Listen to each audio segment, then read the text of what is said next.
গ্রাম ছাড়া ওই রাঙা মাটির পথ আমার মন ভোলাই রে। গ্রাম ছাড়া ওই রাঙা মাটির পথ আমার মন ভোলাই রে। কি কেমন লাগছে আমার গ্রাম, আমার মাটির পথ, আমার মাটির গন্ধ? সত্যি আমি ধন্য, আমি গ্রামে থাকি। তোমরা হয়তো অনেকে বিশ্বাস করবে না যে গ্রামের মানুষেরা যে শান্তিতে থাকে বা যে সমস্ত খাবার দাবার খায়, এই সমস্ত খাবার দাবার সহজে কিন্তু শহরের দিকে পাওয়া যায় না। আর এই গ্রামের ক্ষেত, চাষবাস, মাঠের শাক সমস্ত কিছু নিয়েই আমাদের একটা সুন্দর জীবন, দৈনন্দিন জীবন আর কি, দিনের পর দিন, যুগের পর যুগ কেটে যাচ্ছে বন্ধুরা। তাই তো আমি বারবার আমার গ্রাম, আমার মাঠঘাট, আমার বাড়ির সমস্ত কাজ কর্ম দিয়েই নানান ভিডিও তৈরি করে তোমাদের সামনে উপস্থাপন করি। তোমাদের কেমন লাগে অবশ্যই আমাকে শেষে কমেন্টে করে যেও। আর আমার পরিবারের সদস্য হওয়ার জন্য তোমার কাছে আমার একটা ছোট্ট আবদার রইল। তো চলো আজকে শুরু করছি নতুন দিনের সাথে নতুন একখানা ভিডিও।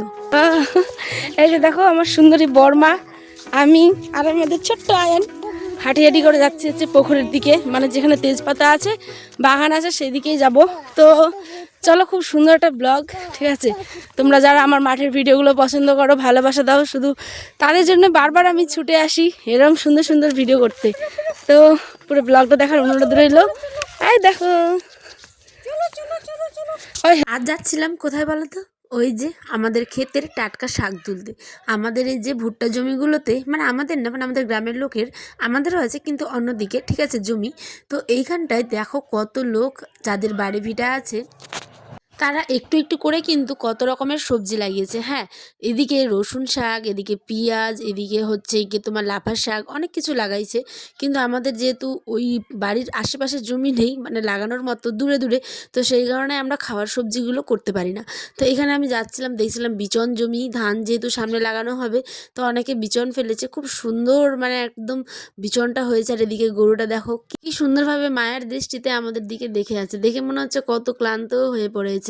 তো চলো এখন আমরা ওই যে ওই দিকে যাব, গিয়ে তোমাদের সাথে পুরোটা শেয়ার করছি। তারপর হিতি মেহলাই দূর হইয়া অপ্তি নাই যাম, আরে নাই হইয়া বলে ঢিকিটা দেছে ওই তার ওপাকে এপাকে, হ্যাঁ ওপাকে ওনা নে। চলো, এটা হচ্ছে আম বাগান। দেখো এখানে অনেক কাঠ বিড়ালি পাওয়া যায় দেখতে। আর ওই যে দূরে দেখছো ডিগিটা, দেখো। ইয়ে, গ্রামের লোকেদের আমাদের কিন্তু খাওয়ার অভাব নাই, না বর্মা বলো? সত্যি আমরা যা পাই তাই খেয়ে নিই। সত্যি কথা বলতে আমাদের গ্রামে দেখো রসুন শাক, লাফা শাক, পালং শাক, কত কিছু লাগানো হয়, কিন্তু আমাদের কাছে জমি নাই, জায়গা নাই, সেই কারণে কিন্তু আমরা করতে পারি না, কি বলতো, লাগাতে পারি না, তাই না বলো? আমার ভিটা বাড়ি নাই তো আমরা লাগাইনি, কিন্তু আমাদের গ্রামের লোকেরা কিন্তু লাগাই। Okay bye bye. কি এই যে দেখো পার, কি সুন্দর এই জায়গাটা আসলে বাজারে পুকুরে, আর ওই যে দূরে, আর ওই দূরে দেখো, ওই যে দূরে দেখছো বাগানটা, একটু জুম করে দাঁড়াও। ওই যে ওই বাগানটা হচ্ছে তেজপাতার বাগান, পরের দিকে। আর এটা হচ্ছে আমাদের, আস্তে আস্তে, এটা হচ্ছে আমাদের পুকুর পাড়, দেখেছো? দাঁড়াও তো, দাঁড়াও, মূর্তি দাঁড়। সারাদিন কাজ করে ক্লান্ত হয়ে যাওয়ার পরে বিকেলে আজকে হাওয়া বাতাস দিচ্ছিল, আর দিনটাও ছিল ভালোই রোদ ঝলমলে। তাই শাশুড়ি বৌমা মানে মিলে, আর সাথে ছিল আয়ান, ও হচ্ছে আমার মানে বড় শাশুড়ি হবে, ঠিক আছে। তো দেখো পুকুর পাড় দিয়ে যাচ্ছিলাম, অস্ত একদম যায় বলে। আর এইদিকে দেখো কত মাছের জাল। এই যে দেখো লোকগুলো কিন্তু এখানে মাছ ধরিল না, আগে এটা পুকুরেতেই বেশি মাছ ধরিল না। অল্প না, অল্প গুতাইস না রে, গুতো দিতে আসছে, দেখেছো? গুতাবে দে। কিছু কিছু জায়গায় হয়তো আমাদের গ্রামের ভাষাগুলো তোমাদের সাথে আমি শেয়ার করি, ঠিক আছে, এটা হচ্ছে এখানকার ভাষা। আবার মালদাতে, ঠিক আছে, মানে আমার বাবার বাড়ির দিকে অন্য রকমের গ্রামের ভাষা। তো সব দিকে মিলিয়ে আমি এখন এখানে যেতে থাকি, তাই ওই যে এখানকারই মানে সমস্ত কিছু শিখতে হচ্ছে অল্প অল্প করে। হ্যাঁ, আর দেখো শাক তুলতে এসে যে কি অবস্থা, কি বলবো, মানে শাক কোথাও অনেক হয়েছে তো কোথাও আবার নেই, মানে এমন অবস্থা। তো যাই হোক খুঁজে খুঁজে আমি বর্মা মিলে তুলছিলাম। দেখো শহরের দিকে ওই শাকগুলো কিন্তু পাওয়া যায়, কিন্তু অল্প শাকের দাম অনেক টাকা নেয় জানো। আর গ্রামের লোকেরা কিন্তু এইগুলো অনেক মানে ফ্রিতে এবং টাটকা বিশুদ্ধ একেবারে কিন্তু খেতে পারে, ঠিক আছে। যেমন এই যে দেখো মাকাই জমিতে ভুট্টা জমি আর কি, ভুট্টা জমিতে এখানটায় কতগুলো হয়েছিল। আমি ভেবে মানে অবাক হয়ে যাচ্ছে আমি কোনটা নেবো, এটা ছেড়ে এটা নেবো না এটা নেবো। এদিকে আয়না ঘুম থেকে উঠেছে, ওর তো খিদে পেয়েছিল, একটা বিস্কিটের প্যাকেট নিয়ে এসেছিলাম ওকে খাওয়াবো বলে, ওইখানে খাচ্ছে আর আমি আর বর্মা মিলে দেখো এদিকে তুলে নিচ্ছি কিন্তু শাকগুলো। এই শাকগুলোর আয়নের আব্বার সব দেখে হচ্ছে এই শাকটা বেস্ট শাক, ওর কাছে মানে ওর কাছে সব থেকে প্রিয় শাক।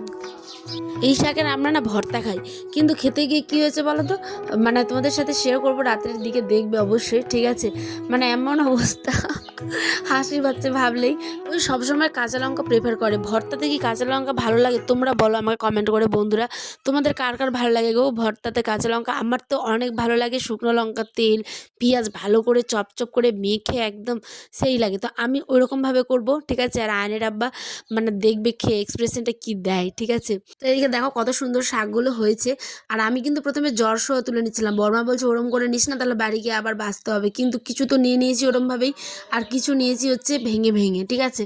তো বর্মা আমি মিলে তুলছিলাম। আর সত্যি তোমরা এই মাঠের ভিডিওগুলোতে এত ভালোবাসা দিয়েছো, তার জন্য তোমাদের আমি মন থেকে আন্তরিকভাবে জানাই, বা আমার অনেক ভালোবাসা তোমরা নিও, ঠিক আছে।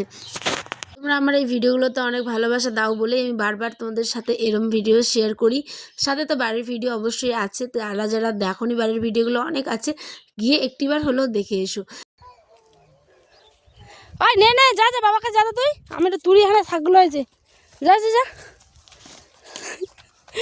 দৌড়ে চলে যা।